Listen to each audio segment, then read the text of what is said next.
Кешарга ассаламу алейкум. Алейкум ассалам. Ал енді сіздің ауылға келіп қалдық.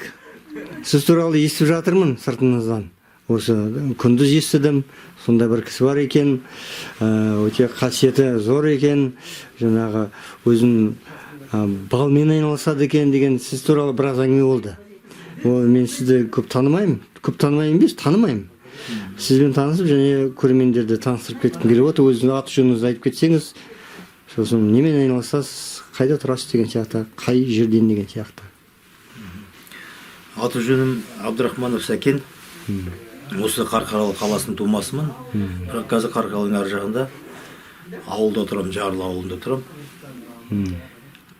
Қазіргі істейтін жұмыс орным таудың ішінде егер лесник болып жұмыс істеймін.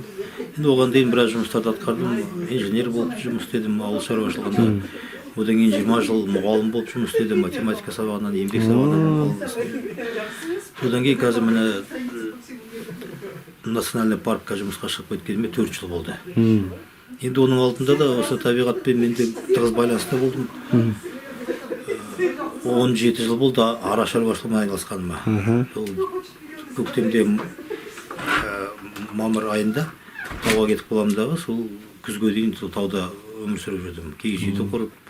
Тамаша, яғни сіз шөп танисыз? Сол біраз шөптерді танимын, сол білген шөптерімді соны жинап, содан дәрі-дәрмек жасаймын. Шөптен? Шөптен, Жалғыз бал емес, дәрі де жасайсыз? Иә.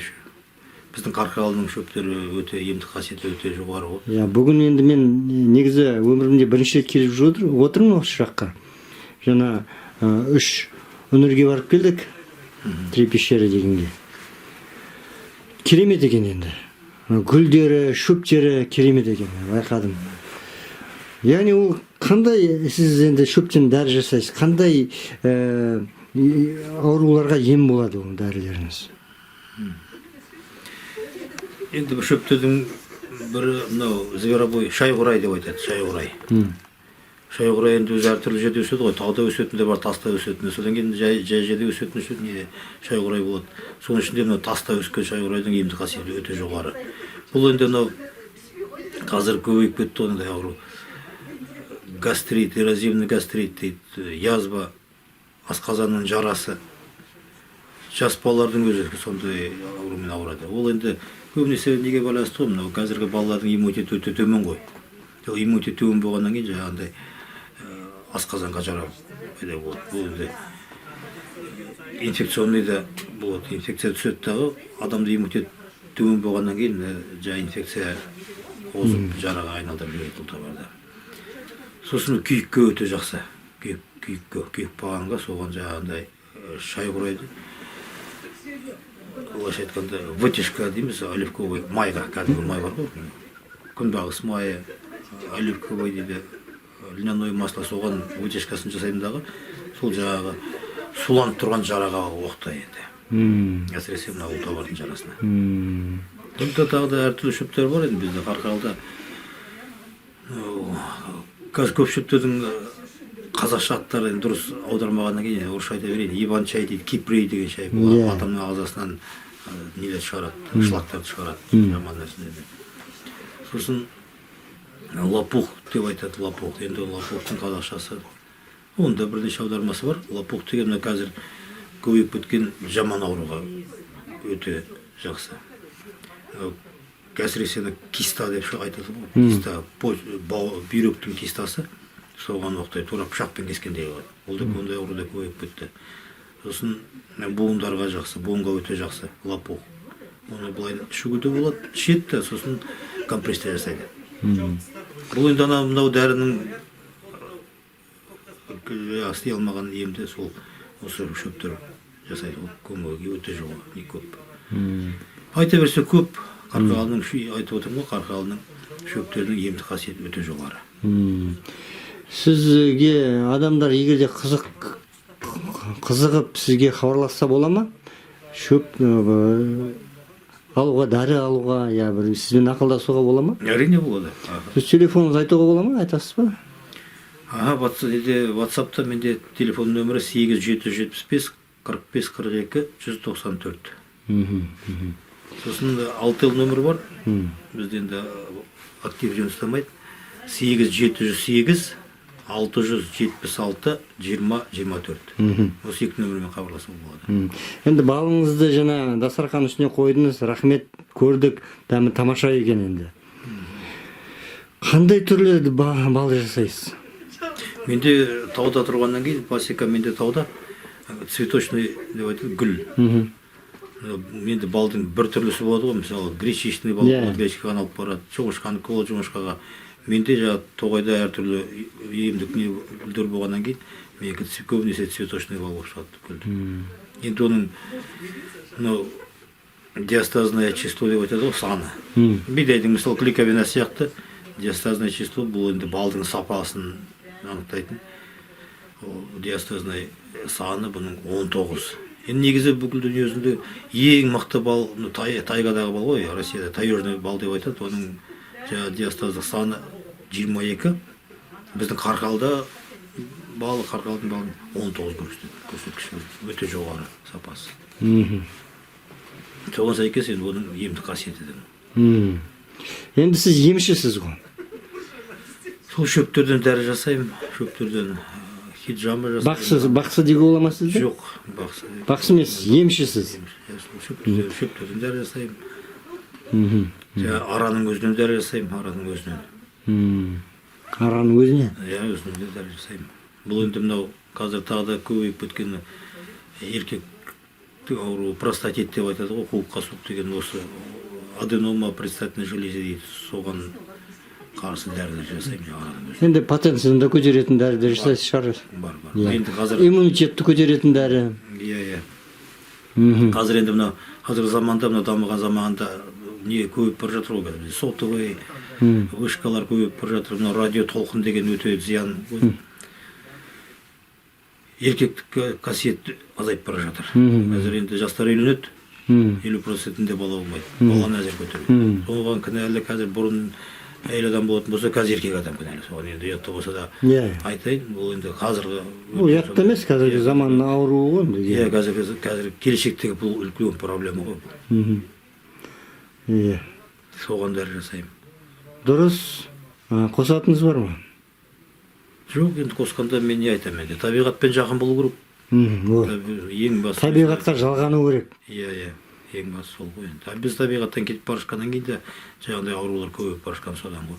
Дұрыс айтасыз. Мен де айтып жатырмын. Қала мен даланы байлау керек деген сияқты өзімнің тақырыбымды айтып жүрмін. Жақсы. Мында бір рахмет сізге. Телефонды жазып қоямын. Құрметті көрерменді қызықтырса өздері хабарласар сізге. Аман болыңыз, сау болыңыз. Жақсы, сау болыңыздар. Астына келіп тұрсаңыз, соғыңыз, телефонды жазып қояйын. Хабарласыңыз, әлде сөйлесуге біраз айтатыныңыз бар екен сезіп тұрмын әлде. Бұл енді 1-2 сағатқа емес, бұл қазіргі замандағы проблеманы көп айтуға болады. Айта берсе проблема көбейіп бара жатыр. Сұрақтар туып жатыр. Негізі жазылып кеткен адамдар болды ма сіздің дәріңізді ішіп? Болды, жаңағыдай рак желудкадан да жазған адамдар болды. Бірақ енді ол рак деп айтқан жоқ, маған язва желудка деп айтқан. Язва желудка болса, жараны жазу оңай ғой деп, мен сол дәрі істеп бердім шайғұрайдан. Соны ішіп, мүлдем жазылып кетті. Дәрігерлер жазылмайсың деп айтқан. Өлесің деген ба? Иә, өлесің. Жақсы, ал деген Астанадан болсын, басқа жақтан болсын сізге деген енді дәрі не берсе, ұсыныс берсе дәрі алуға сіз жібере аласыз ба? Жіберемін, иә. Сөйлесесіз ғой, телефон арқылы. Қазір енді телефон бар, не бар. Жақсы. Салып жүруге де болады. Жақсы, амандық болсын. Обряд очищения с призывом духов этой местности и каждого духа своего рода, чтобы поработал с вами. Да, очистились и также приняли силу своего рода. Можно внимание, да? Силу своего рода. Поэтому намерение сейчас получить силу рода, почистить каждое намерение исцеления. Хорошо? Потом, если во время ритуала вам хочется покричать, посмеяться, подвигаться, никто никого нет, это ваше личное. Да, или вы поймаете сейчас это, или вы упустите. Поэтому хотели, танцуй. Хочешь, Полежи, сядь. Хочешь, я не знаю, покричи, хочешь, поплачь. Все это ваше. Ал қазір мында шаманский костюлар жағып жатыр. Байқаймыз. Енді мен бұл дұрыс деп айта алмаймын. Бірақ бұл бар өмірде.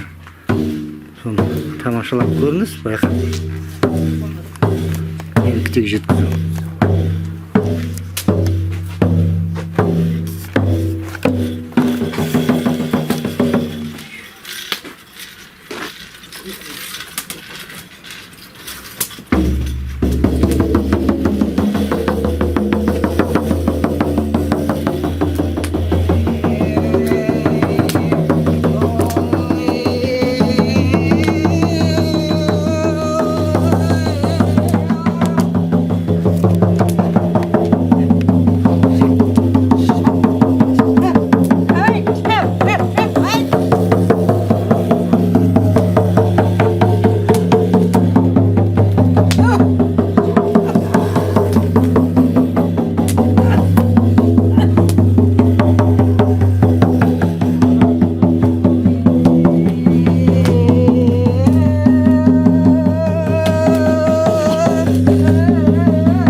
Пяточки.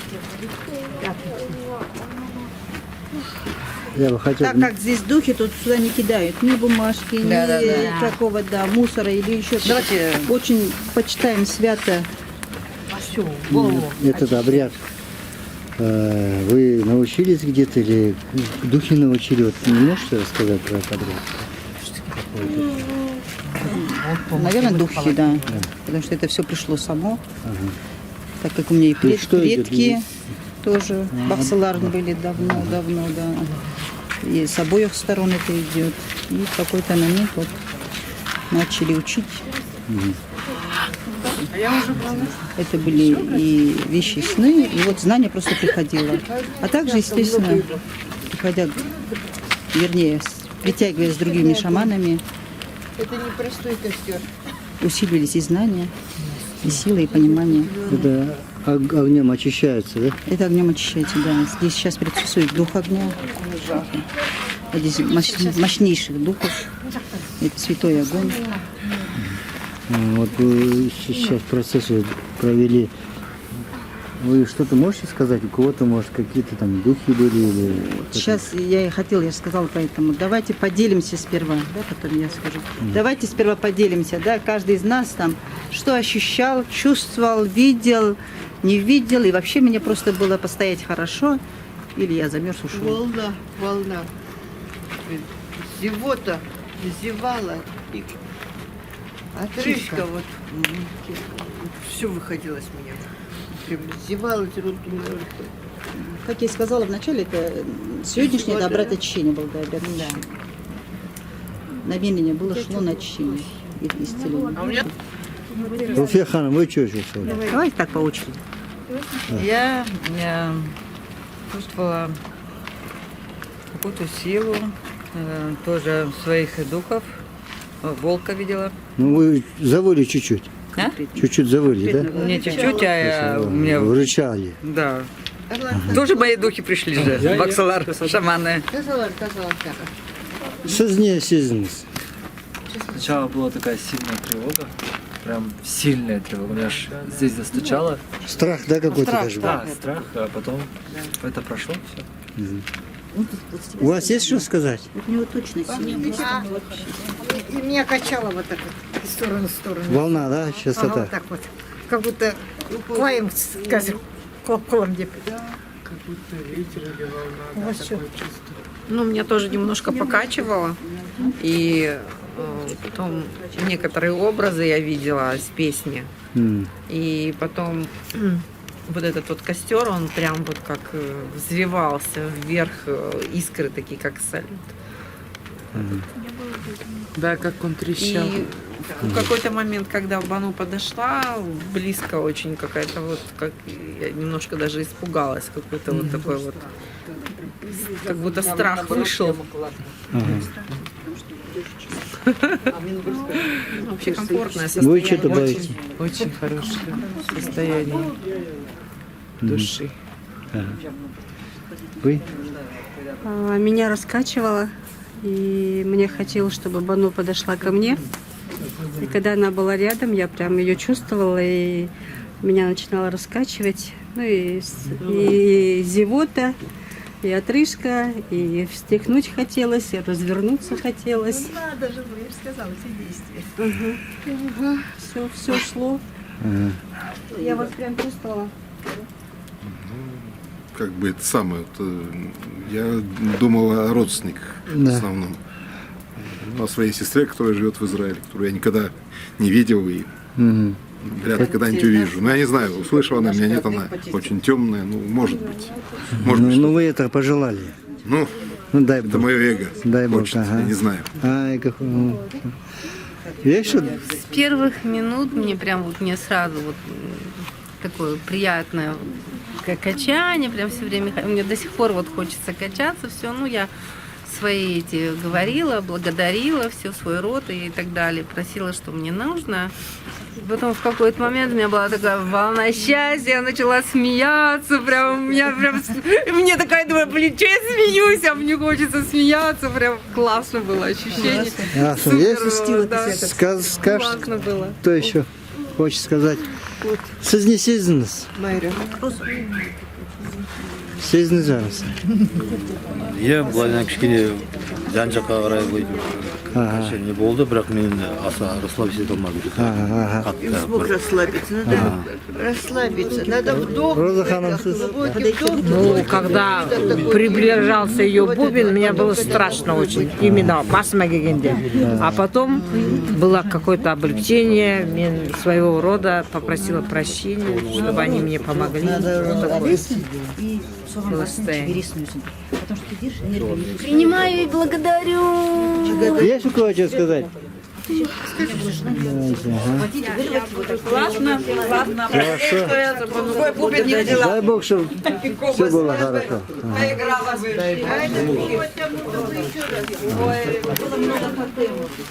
Енді мындай неде мен бірінші қатысып тұрмын. енді дұрыс па бұрыс па аны көрермендер өздері шешер. Мұндай бар. Сондықтан мен міндетім де көрсету. Ваша своя сила.